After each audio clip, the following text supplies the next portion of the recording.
humano no calvinismo é uma novela, e Deus é o autor da novela. Então, dentro da novela, aquela Dona Maria que briga com o seu Zé e casa com o seu Mané, nada mais faz do que está pré-estabelecido pelo autor da novela. Esse versículo seria fatalista? Quando o texto diz que todos os nossos dias estão contados antes mesmo que eles houvessem? Você tá no Salmo 139? Isso. Nossa, você tá Calvino pra você. Você sabe como é que Calvino interpreta isso? Eu gostaria de saber falando da gestação. Tá falando da gestação. Aí você vai entrar por uma ideologia histórica. Determinismo, não, ele tá falando que a gestação é pré-estabelecida. Por exemplo, o nascer do sol, o pôr do sol, sim, senhor. Vamos ler o texto? Sim, senhor. Não, exegeticamente. Vamos ler exegeticamente o texto. O texto tá falando da geração do feto.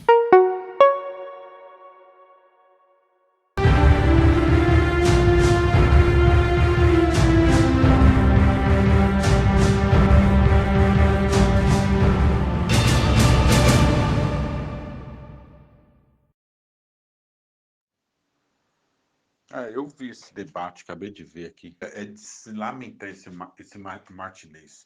Primeiramente, ele tenta ganhar o debate no grito, né? Ele tenta ter uma voz mais ativa, né? Ele parece que ele quer demonstrar mais conhecimento, né? E o Martinez, ele gosta de usar muito aquela tática, né? Você, telespectador, quer dizer que essa teologia calvinista ela é antibíblica e é só dele que é correta.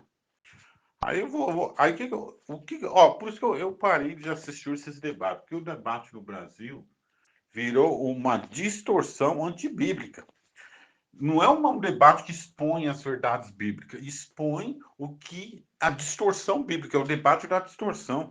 Olha o que esse cara falou no final aí do debate, que Romanos capítulo 3 ali, que fala da depravação, da ruína do homem por completo, em aspectos universais. Ele quis dizer que aquilo ali é uma parte só de Israel. Israel tinha sofrido, foi oprimida. Ele citou lá, não sei se era a Síria, não lembro, que ele citou lá. Olha o que o cara faz. Ele quis dizer que Paulo, quando ele fala ali de Romanos 3, não é uma corrupção geral da ideia de um homem caído, e sim a questão da guerra. Pelo amor de Deus, cara. Eu nem vi as considerações finais. Já peguei, eu não tenho mais paciência, já saí daí. Mas ainda bem que lá pelo que eu vi também, tem muito comentário babaca, mas tem muito comentário a favor do calvinismo. As ideias desse cara tá caindo por terra. Você tá entendendo? Aí cita lá o Salmo 139, isso aqui é um texto calvinista. Aí tentou mudar o conceito, né? Da questão do decreto de Deus, enfim. Aí tentou falar de Gênesis 4 ali de Abel e Caim, né? Que tentou dar a ideia de uma graça preveniente. O reverendo falou, onde é que ali está falando de graça preveniente? Ele não está falando de graça preveniente nenhuma. Olha, o Martinez, quando ele vai para debate, ele vai para o debate para distorção bíblica. É impressionante. Infelizmente, né? É dito aí o apologista do Brasil, e fica essa rádio musical aí sempre dando palco pro cara, né? Toda vez ele está sendo convidado aí para ir falar bobagem. Olha, sinceramente, é complicado. Eu queria pontuar uma outra questão, que é o seguinte: Mentirês usou o seguinte, o contexto exegético. Bom, vamos lá. Sim, de fato, o hebraico, o aramaico e o grego são idiomas polissêmicos, então uma mesma palavra pode ter 5 significados diferentes. Tá? Fato. Isso realmente é verdade. Então eu não posso simplesmente ir em um léxico, ir em um dicionário e simplesmente pegar lá o significado e ver o significado que mais se encaixa na minha teologia e falar, não, então a Bíblia diz isso aqui, o significado certo é esse aqui. Não. Eu tenho que analisar os significados daquela palavra e eu só vou bater o martelo em qual significado é o verdadeiro para aquela palavra quando eu ler o contexto do versículo e ver o que o contexto está falando.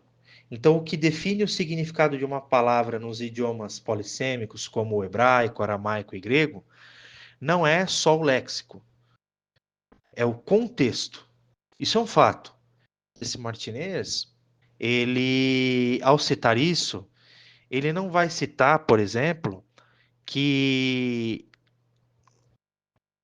as traduções para o português, todas as traduções que nós temos para o português, que traduzem aí como meus membros, está em itálico ou em colchetes, que são os recursos que os tradutores bíblicos usam para dizer, olha, essa palavra a gente colocou, ela não está no texto bíblico original. Então, todas as traduções no Brasil e em qualquer outra, no inglês também está assim, tá? Na King James também aparece assim. Todas as traduções que aparecem meus membros está em colchetes, está em itálico. Essas palavras não existem. Então, ele dizer que tem que ver o contexto exegético, porque essas palavras são as que mais combinam com o contexto do texto, cara, pode até combinar, só que não está no hebraico original essa palavra. No hebraico original, a palavra, o texto não diz meus membros. Essas palavras não existem no hebraico original.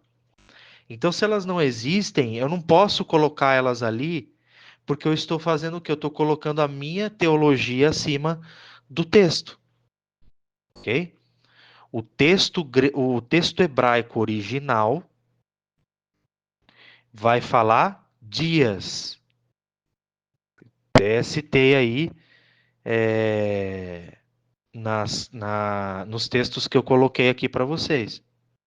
O texto aramaico, que é um texto muito próximo do hebraico original também, ele é uma tradução praticamente equivalente, né, do período do Segundo Templo.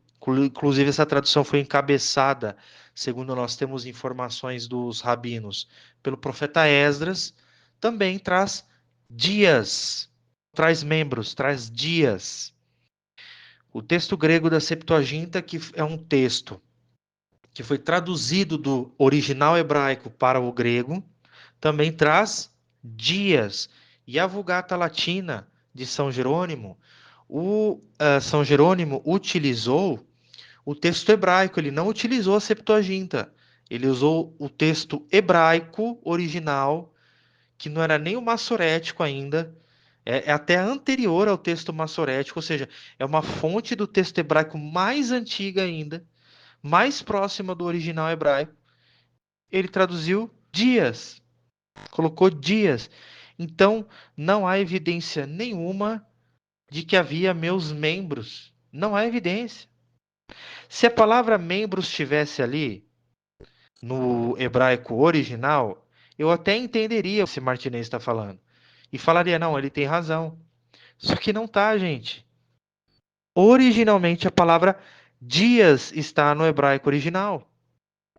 Lembrando uma coisa que eu esqueci de falar, a Septuaginta, ela também não usa o texto massorético, é um texto até anterior ao massorético. O massorético é o texto hebraico original mais confiável que a gente tem hoje. Mas existe uma fonte mais ainda pura do que ele. Mais antiga. E a Septuaginta e a Vulgata traduziram a partir dele. O Targum também. Então, veja, não tem a palavra membros. Isso é falso, tá? Isso é falso. Tá? E todas as traduções que trazem membros trazem colchete, porque aquela palavra realmente não está ali. Entendeu?